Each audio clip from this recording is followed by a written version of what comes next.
আজি আমি বিধানসভাত অসমৰ ছাত্ৰ ছাত্ৰীৰ ভৱিষ্যত অসমৰ যাতে যুৱক যুৱতীসকলে এটা সুস্থ পৰিৱেশত অধ্যয়ন কৰিব পাৰে এই বিষয়ক আলোচনাৰ বাবে শূন্যকালীন ঘণ্টাত আমাৰ দলৰ সকলোৰে হৈ তেজপুৰ বিশ্ববিদ্যালয়ৰ যি অৰাজক অৱস্থা এই বিষয়ত শূন্যকালীন ঘণ্টাত আলোচনা কৰিব বিচাৰিছিলোঁ। দ্বিতীয়তে অসমৰ যোৱাকালি আমি কৃষি খণ্ডৰ বিভিন্ন বিফলতাৰ কথাও উল্লেখ কৰিছোঁ আৰু তাৰ লগত জড়িত বীজ নিগমৰ কেলেংকাৰীৰ বিষয়ে যিহেতু ৰাজহুৱা হিচাপ নিৰীক্ষণত এটা মন্তব্য আহিছে এই বিষয়ত আলোচনা বিচাৰিছিলোঁ। কিন্তু শাসকীয় পক্ষই বিভিন্ন চৰকাৰখন যিহেতু চলায় তেখেতসকলক কিছুমান ডিভাইচ কম দিব লাগে, 0 আৱাৰ বা কুৱেশ্যন আৱাৰ। কিন্তু দেখা যায় যে বৰ্তমান সময়ত বিৰোধী পক্ষই চৰকাৰক আহুকাল দিব পৰা কিছুমান প্ৰশ্ন অৱতাৰণা কৰিব বুলিয়ে কিজানি সন্দেহ কৰি আমাক আমাৰ অধিকাৰৰ পৰা বিধানসভাত প্ৰতিবাৰে বঞ্চিত কৰা হয়। আজি শাসকীয় পক্ষক দুটা বিষয় দিছে আৰু আমাক মাত্ৰ এটা বিষয় দিছে। আমি সেই বিষয়ত কৈছিলোঁ আমাক কমেও দুটা বিষয় দিয়ক যাতে আমি ৰাইজৰ হৈ কিছু কথা ক'ব পাৰোঁ। বিশেষকৈ যোৱা 70 দিনমান ধৰি তেজপুৰ বিশ্ববিদ্যালয়ত অচলাৱস্থা হৈ আছে। এজন RSSৰ সমৰ্থকক তেজপুৰ বিদ্যালয়ৰ উপাচাৰ্য কৰিছে, যিখন তেজপুৰ কেন্দ্ৰীয় বিশ্ববিদ্যালয় অসম চুক্তিৰ দফা অনুসৰি অসমৰ ছাত্ৰ ছাত্ৰীসকলৰ উজ্জ্বল ভৱিষ্যতৰ বাবে স্থাপন কৰা হৈছিল। যিখন স্থাপন কৰাৰ ক্ষেত্ৰত স্থানীয় ৰাইজ, অসম চৰকাৰৰ সেই সময়ৰ বিভিন্ন শিক্ষা বিভাগৰ বিষয়া কৰ্মচাৰীসকলৰ যথেষ্ট অৱদান আছিল। সেই সকলোখিনি অৱজ্ঞা কৰি এই তেজপুৰ বিশ্ববিদ্যালয়ৰ পৰা তেজপুৰ কেন্দ্ৰীয় বিশ্ববিদ্যালয়ৰ পৰা অসম বিৰোধী চক্ৰান্ত চলি আছে। তাৰ কেইবাটাও উদাহৰণ দিবলৈ হ'লে প্ৰথমে ক'ব লাগিব অসম চৰকাৰে জুবিন গাৰ্গৰ মৃত্যুৰ পিছত 19 পৰা 22 তাৰিখলৈকে সকলো কাৰ্যসূচী বাতিল কৰি শোক দিৱস প্ৰস্তাৱনা কৰিছিল। এইখিনি সময়ত তেজপুৰ বিশ্ববিদ্যালয়ে এইখন কেন্দ্ৰীয় বিশ্ববিদ্যালয়, ইয়াত ৰাজ্য চৰকাৰৰ চাৰ্কুলাৰ জুবিন গাৰ্গৰ বিষয়ে নচলিব বুলি কৈ দমভালি মাৰি তাত বিভিন্ন কাম কাজ কৰিলে। ইয়াৰ বিৰুদ্ধে যেতিয়া ছাত্ৰ ছাত্ৰীসকলে প্ৰতিবাদ কৰিলে তাৰ পিছৰ পৰা তেওঁলোকক বিভিন্ন অসুবিধা কৰাৰ ব্যৱস্থা হ'ল। উদাহৰণস্বৰূপে এই যিজন ভাইচ চেঞ্চেলৰ তেখেতে 60% সময় আমাৰ তেজপুৰ ইউনিভাৰ্চিটিত নাথাকে। তেওঁ বিভিন্ন ধৰণৰ ফাইনেন্সিয়েল কেলেংকাৰী কৰি আছে।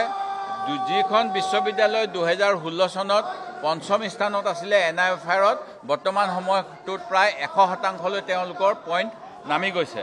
তেওঁলোকে যিসকল স্থানীয় কৰ্মচাৰী তেওঁলোকক উৎপীড়ন চলায়। তাত ভাইচ চেঞ্চেলৰৰ অবিহনে VC-ৰ ব্যৱস্থা আছিল। এই VC অহাৰ পিছত তেজপুৰ চেণ্ট্ৰেল ইউনিভাৰ্চিটিৰ VC-ৰ পদটোৱে নাইকিয়া কৰি দিলে। ঠিক তেনেকৈ বিভিন্ন ধৰণৰ বিত্তীয় কেলেংকাৰী কৰি আছে।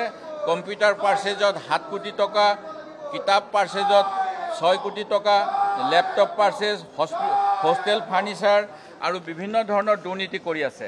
উদাহৰণস্বৰূপে এই সাধাৰণ একোখনকৈ ফাৰ্নিচাৰ, এখন প্লাষ্টিকৰ চকী 5,000 টকাত, এখন সাধাৰণ টেবুল 12,000 টকাত, এখন সাধাৰণ বিচনা 18,000 টকাত তেওঁলোকে কিনিছে। অসম চৰকাৰৰ গভৰ্ণৰে এটা তদন্ত দিছিল, সেই তদন্তৰ কোনো ফলাফল নাই। কেন্দ্ৰীয় মানৱ সম্পদ মন্ত্ৰণালয়ৰ পৰা তদন্ত হৈছিল, তাৰ কোনো ফলাফল নাই। আজি ছাত্ৰ ছাত্ৰীসকলৰ জীৱন অনিশ্চিত, 2 মাহতকৈ অধিক দিন তাত কাম কাজ হোৱা নাই। আমি চৰকাৰৰ দৃষ্টি আকৰ্ষণ কৰিছিলোঁ, কিন্তু এইটো কেন্দ্ৰীয় আওতাৰ বিষয় বুলি কৈ অসমৰ ছাত্ৰ ছাত্ৰীৰ ভৱিষ্যত জহন্নামে যাওক এই চিন্তা কৰি আজি বিধানসভাত আমাক এই বিষয়ত আলোচনা কৰাৰ ব্যৱস্থা দিয়া নহ'ল। অনুৰূপ ধৰণেৰে যি দুৰ্নীতি চলি থাকে, আমি প্ৰথম বিধানসভাত কৈছিলোঁ যে প্ৰধানমন্ত্ৰী কিষাণ সন্মান যোজনা নামত অসমত বৃহৎ কেলেংকাৰী হৈছে। সেই সময়ত ডিনাই কৰিলে।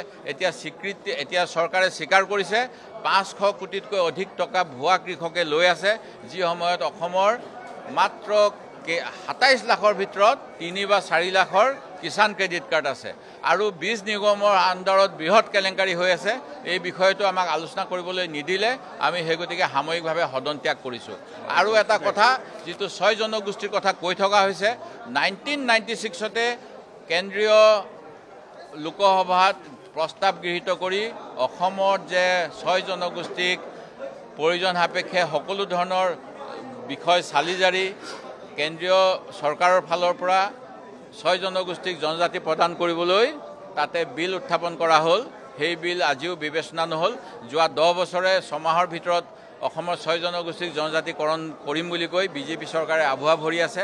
আজি অন্তিম দিনা আমি যাতে কোনো আলোচনা কৰিব নোৱাৰোঁ তাৰ বাবে অন্তিম মানে যিটো এজেণ্ডাত আনিছে আৰু ইয়াৰ যোগেৰে কোনো কাম নহ'ব।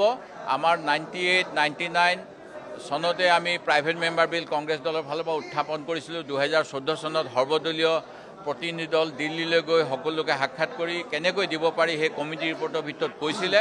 এইবিলাকৰ পিছতো অসমৰ হুহুকা পিছলা কৰি থাকিলে অসম চৰকাৰে। এতিয়া ৰাইজৰ উত্তেজনা দেখি তেওঁলোকে এতিয়া এখন এই কেবিনেট মিনিষ্টাৰৰ ৰিপৰ্টটো দিছে।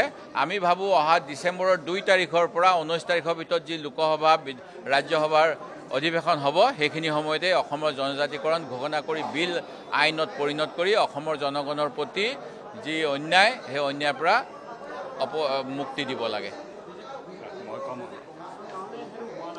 এনেকুৱা কোনো তথ্য নাই, এইটো ভুল তথ্য। মই আপোনালোকক ইতিমধ্যে LOP গ্ৰুপত গোটেইখিনি শ্বেয়াৰ কৰিছোঁ। তাত মাত্ৰ ডক্টৰ জয়ন্ত ৰংপুৰীয়া আৰু এজন সাংসদে ডিচেণ্ট দিছিলে।